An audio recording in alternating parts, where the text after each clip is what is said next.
Alright, I'm recording this on YouTube right now.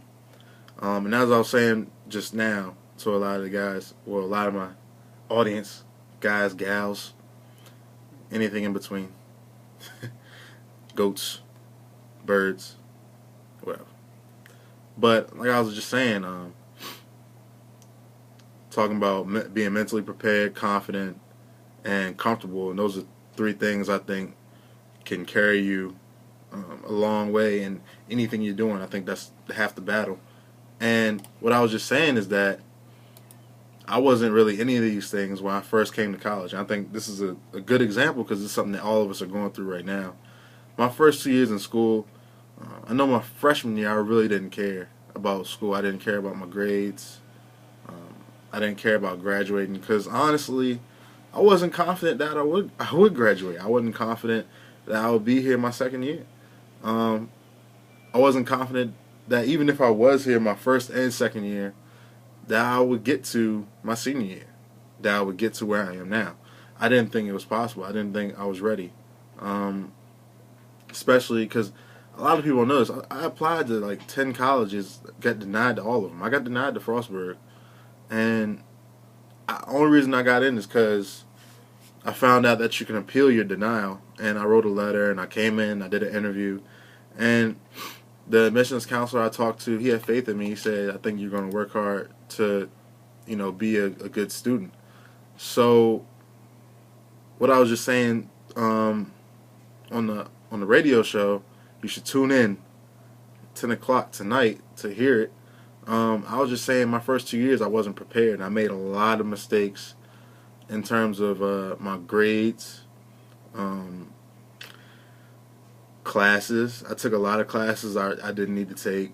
I took, and a lot of the classes I didn't need to take, I got D's and F's in them, so that put my GPA down. So I was just saying a lot of things that I want to do now. I've matured a lot, especially these last 3 years.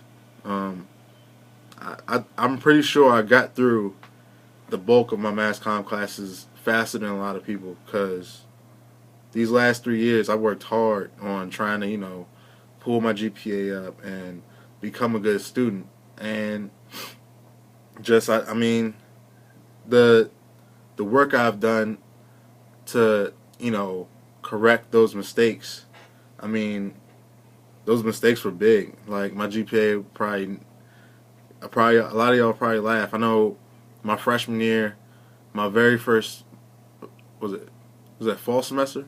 Fall semester 2008, I had a 1.3 GPA, and then spring semester I had a 1.9. I think that pulled it up to a 1.6 cumulative, and I needed to take 2 summer classes to get off.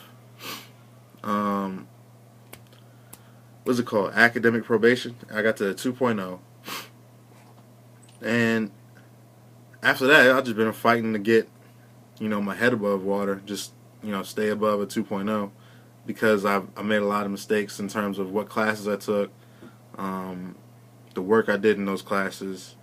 I know the biggest one I look back on now that, I hate myself for doing it. I took the wrong biology my freshman year. Freshman year, fall semester, I took biology 149, and I had no idea what was going on. I was completely lost. And people told me I should drop it. They were like, just drop it, just drop it. And I was like, no, it doesn't matter. I don't care. Stuff like that. And then I ended up getting an F. And that F I feel like that's just the anchor to my whole college career. Like, everything I did in college. So it's like, and me, like, I mean, I'm not stupid, but it's harder for me to get, like A's and B's just consistently. I'm more like a B or a C. I could work as hard as you. Some people, they don't have to work. And this is another thing I learned. Everybody isn't the same, especially when it comes to college and understanding the material. Some people can forget about a test, not study at all, study 5 minutes before the test, and they'll get an A. They just got to remember, certain parts. Like they're just really good at remembering stuff like that. some people study really hard, and A's come like that. Um, you got people like me that you know I gotta study for I gotta study for a week and a half, and the highest test grade I've got in 2 years is like an 88. You know, maybe it's to honest, I really don't know what it is because most of the time I'm confident going in there because I've studied, I've done what I need to do, but I mean it just doesn't work like that sometimes, and I don't fail classes because I do my work and I do what I need to do, but at the same time I'm not getting A's in a lot of classes either. So my GPA is just really average, and I was just thinking back the other day. I just wish that I did better my freshman, because that's what I feel like. That's what your freshman year is there for. You take the easy classes, well, not easy, but classes that make more sense to you, and you get a high GPA, and you just build off that. I couldn't do that. I built off that. I built off my freshman GPA, but my freshman GPA was so low that it was just only so high I think I can go. Could have went, especially with me not being the best of students. I'm not saying that. I mean, people that struggle in terms of like tests and papers are stupid, because I mean it's just not true. I know some of the smartest people I know that I've met in school only have 2 point something GPAs. Some of those people, it's just doesn't it's just I don't know, it might be difficult for them. I mean, some people that have 3.0s, they might have cheated to get the 3.0. They might have other people doing their homework. They might be cheating on all the tests. You never know. So another thing I learned during college is never judge someone off their GPA, because I've met some people with 3.2s and 4s and 5s and all that, and they don't do, I don't know, it's just, it's just not that smart. So I mean, GPA can only take you so far. But that's my advice for the day, for everybody that young people out there, freshmen and sophomores, juniors even, just keep working, because don't let nobody tell you can't do it, because that's why I took. I with all the colleges saying that I couldn't go there and I wasn't good enough and stuff like that, I took that as I just wouldn't be able to do it. And looking back now, I shouldn't have let that affect me. I should have just came in here with all the confidence in the world, and did my best. But I let that affect me, not being accepted to schools, and I'm paying for that right now. So my advice to everybody out there right now is just don't let anybody tell you what you can and cannot do, because no matter what, you're the one that defines, what you're doing, stuff like that. So I'm gonna move on to Yahoo News, and there's a couple like funny stories out there that I've been looking at. I started looking at stuff like around like 9:30 this morning, and I saw a video on this. If anybody watches the Hodge twins, they're hilarious. They were talking about this. I think it was yesterday. They made a reaction video to Mountain Dew. Came out with a commercial, and it is so racist. Good God. It's funny, but it's racist. I really don't understand how Mountain Dew comes into this, because I think I saw the ad before they pulled it, but it's just bad. It's a picture of like 5 black guys and a goat, and they're in like a photo line, and it's a white lady, and she's like beaten up. She got crutches on. She got like black eyes, and the guy behind her, the police officer, he's drinking Mountain Dew. He's like, tell us who did it and all that. And like one of the guys' name was Beyonce, not Beyonce, Beyonce or something like that. There was another black guy. His name was Tiny, the goat. Uh, talking talking to the lady. Goat was like, "Keep your mouth shut. Uh, you better not snitch on a player. Snitches get stitches, fool." It's just, I mean, it's bad. And I think they said that Tyler, the creator, wrote this. Oh my goodness! Like, why would you even put that up there? I don't know. There's another one where I'm not sure where this is at. I can't remember. I watched the video, and there's a couple. They stole a car, and they're at a gas station. And while they're at the gas station, the attendant comes over to check on them because apparently the license plate is funky or something like that. They were saying that she noticed something weird with the license plate.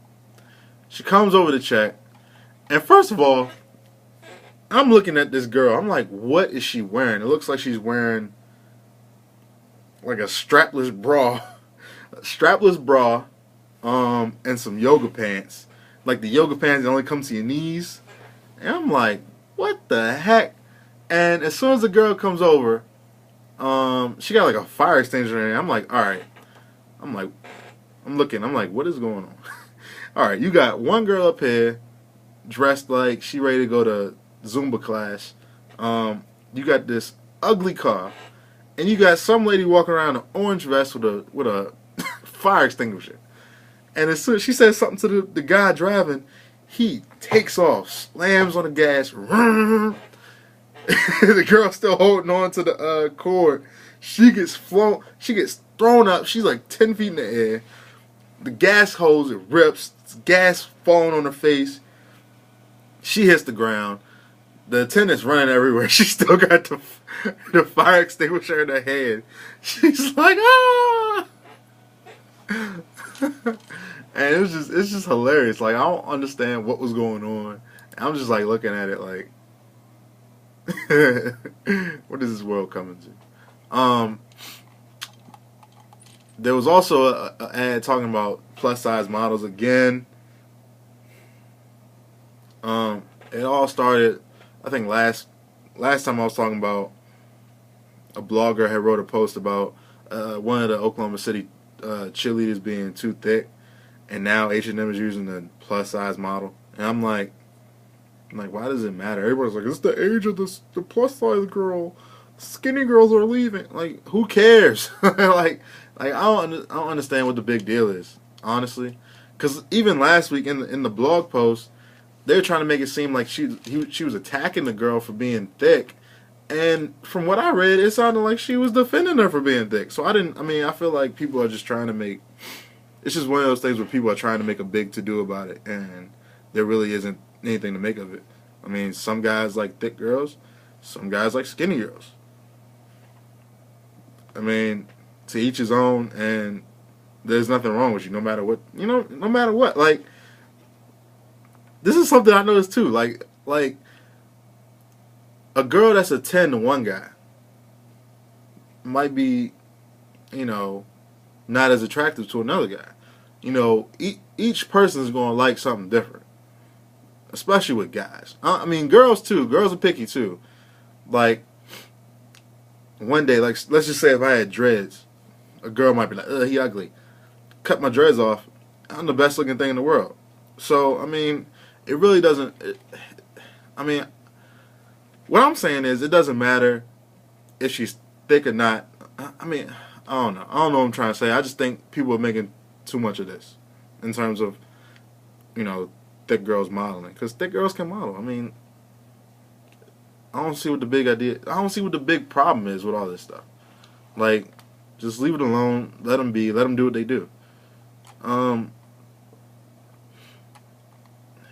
It's just stupid. I don't know. Like, the cheerleader wasn't even, like, big. Like, they were trying to say she was out of shape. I'm like, she's, like, she's way more in shape than most of the people, like, talking about her. Like, come on, son. Like, this is stupid. And then the girl that they had pictured for H&M, she's gorgeous. What do you mean? Like, I don't know. Like, I don't know. It annoys me because I feel like people are trying to say that it's wrong because they're not like these skinny like small girls that people are used to idolizing. And I'm like let them do their thing. Like, just because they thick doesn't mean they can't model, doesn't mean they can't cheer. Like, it's just, I think it's just stupid to even like say something like that.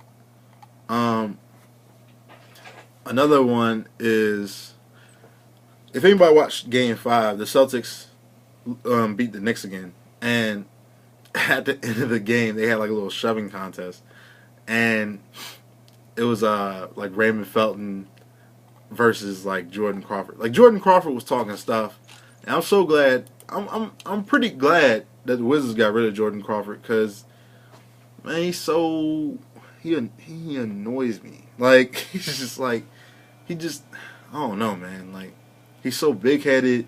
He thinks he's the man. He didn't play a single minute against the Knicks, and he's talking trash to Carmelo Anthony and Raymond Felton. Like, all right, we get it. You dunked on LeBron. Let it go. You're not that good. Apparently Beyonce embarrassed the princess. It's like a short like paragraph, and essentially what they were saying is that what's the princess's name? Let me see if I can find it. Princess. Oh man, Eugene. I think it's Eugenie. Daughter of Prince Andrew, and sixth in line for the British throne. Apparently Beyonce, like her to the left song, she lets people, say, like, sing with her to the left, and apparently she did that, and I think this girl, either she didn't know what to do or she didn't want to do it, and she was embarrassed, which is not a big deal. So looks like we're going through that again. Another one. Alright, the new Call of Duty game is coming out. And this is probably the last thing I'll talk about on video. I might talk about one more thing on video. But Call of Duty is coming out with Ghosts. The worldwide reveal will be at the Xbox reveal for the new console. And that's going to be May 21st. I think the game itself is set to come out November 5th. And if you see the teaser trailer, this thing, I don't know what to expect. I mean, they got like ancient warriors, they got like samurais, they got gladiators, and they're talking about people fight with masks and stuff like that. And then they have at the end a group of soldiers, and I'm like, man, I hope they don't have us like fighting like Spartacus, like, because I mean that'd be, I don't know if that, but hopefully this is gonna be good. I think this is Infinity Ward. No, Treyarch. I think Treyarch's doing this game, because Infinity Ward does Black Ops. Treyarch is doing this game, and they say it's not gonna be Modern Warfare 4. It's not gonna be like that. They want to go in a different direction. And not only are they're going a different direction than Modern Warfare 4, they're coming out with a new engine for the overall Call of Duty. So that's going to be exciting. Maybe we'll have destructible environments, which people have been begging for since Battlefield came out. In Battlefield you could destroy buildings and streets exploding and stuff like that. Call of Duty, you shoot a Predator missile into a tree, it's like, it's not going anywhere. So, I don't know. Maybe we'll see a big change in Call of Duty. But I'm stopping the recording right now. Go check that out on YouTube, Swagcat9. Check that out.